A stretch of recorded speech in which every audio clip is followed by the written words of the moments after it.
ஆறாம் வகுப்பு தமிழ் இலக்கண பகுதி இன எழுத்துகள். எழுத்து 30, உயிரெழுத்துக்கள் 12, மெய்யெழுத்துக்கள் 18, மொத்தம் 30 நமக்கு தெரியும். இந்த 30 எழுத்துக்கள்ல சில எழுத்துகளுக்கு இடையே ஒலிக்கும் முயற்சி, பிறக்கும் இடம், அந்த இரண்டின் வகைப்பட்டு ஒற்றுமை இருக்கும். இந்த மாதிரி ஒற்றுமை உள்ள எழுத்துகள் தான் என்ன எழுத்துகள்னா இன எழுத்துகள். இப்ப பாருங்க, மெய்யெழுத்துகள் 3 வகைப்படும்: வல்லினம், மெல்லினம், இடையினம். இந்த வல்லினத்திற்கு இனமானது எதுனா மெல்லினம். வல்லின எழுத்துக்கள் கசடத்தபர 6க்கும் இனம் எதுனா மெல்லின எழுத்துக்கள் ஞெஞன நமன. சொற்களின் மெல்லின மெய்யெழுத்தை அடுத்துதான் பெரும்பாலும் அதன் இனமாகிய வல்லின எழுத்து வரும். ஃபர்ஸ்ட் மெல்லின எழுத்து வரும், அதற்கு அடுத்து அதோட இனம் எது? மெல்லின எழுத்துகள். இது மெல்லின எழுத்து வரும். பாருங்க, இங்கே எடுத்துக்காட்டு கொடுத்துருக்காங்க. ஃபர்ஸ்ட் மெல்லினம் ஞெஞன நமன, ஞெஞன நமன. இதை அடுத்து எந்த எழுத்து வந்திருக்கு? கசட தபர. உங்களுக்கு பார்த்தாவே தெரியும். அடுத்தது இதுக்கு எடுத்துக்காட்டு பாருங்க. திங்கள், பாருங்க மெல்லினம் இங்கு க. மஞ்சள், மண்டபம், சந்தனம், அம்பு, தென்றல்.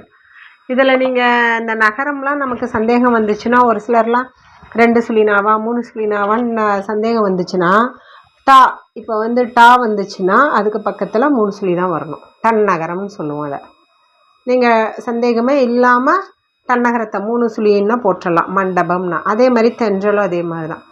வல்லின ரகரம் வந்துச்சுன்னா அதுக்கு பக்கத்தில் தென்றல் இன்னும் 2ஆம் வருமா 3 வருமானு உங்களுக்கு சந்தேகம் இருந்ததுன்னா ஈஸியாக நீங்கள் என்ன செஞ்சிடலாம், 2 சுழின்னு போட்டுடலாம். இது நமக்கு நிறைய இடங்கள்ல நமக்கு உதவியாக இருக்கும். எல்லா இடங்கள்லையும் இப்படியே ஒரு சில இடங்கள்ல வராது, மேக்சிமம் இப்படி தான் வரும்.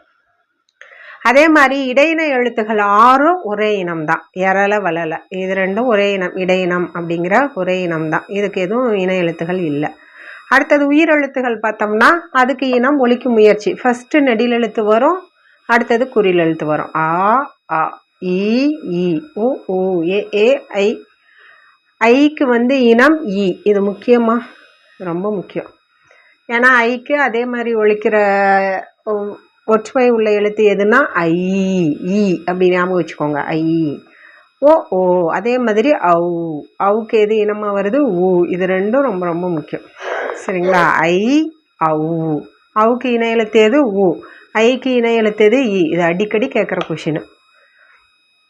மெய்யெழுத்துக்களை போலவே தான் உயிரெழுத்துகளிலும் இன எழுத்துகள் இருக்குது. நம்ம பார்த்தோம். உயிரெழுத்துகளில் குறிலுக்கு நெடிலும் நெடிலுக்கு குறிலும் இன எழுத்தாக இருக்கும். குறில் இல்லாத எழுத்து எதுனா ஐ. ஐ நெடில, அது குறில் எழுத்து எதுனா ஈ. அவ்வுக்கு ஊ அப்படிங்கிறது இன எழுத்து. சொல்லின் உயிரெழுத்துகள் சேர்ந்து வருவது இல்லை. எப்படி மெய்யெழுத்துகள் சேர்ந்து வரும், ஆனால் உயிரெழுத்துகளில் அந்த மாதிரி இல்லை. அளபடையில் மட்டும் நெடிலை தொடர்ந்து அதன் இனமாகிய குறில் எழுத்து வரும். அளபடை, உயிரிழபடை, ஒற்றலபடை இருக்கு இல்லைங்களா, அதில் மட்டும்தான் இந்த உயிரெழுத்துகள் அதோட இன எழுத்தோடு சேர்ந்து வரும். பாருங்க, ஓ ஒதல், தூம், தளி, இந்த மாதிரி சேர்ந்து வரும். தமிழ் எழுத்துகளில் ஆயுத எழுத்துக்கு மட்டும்தான் இனம் இல்லை. தமிழ் எழுத்துகளில் இன எழுத்து இல்லாத எழுத்து எது அப்படின்னு பார்த்தோம்னா ஆயுத எழுத்து.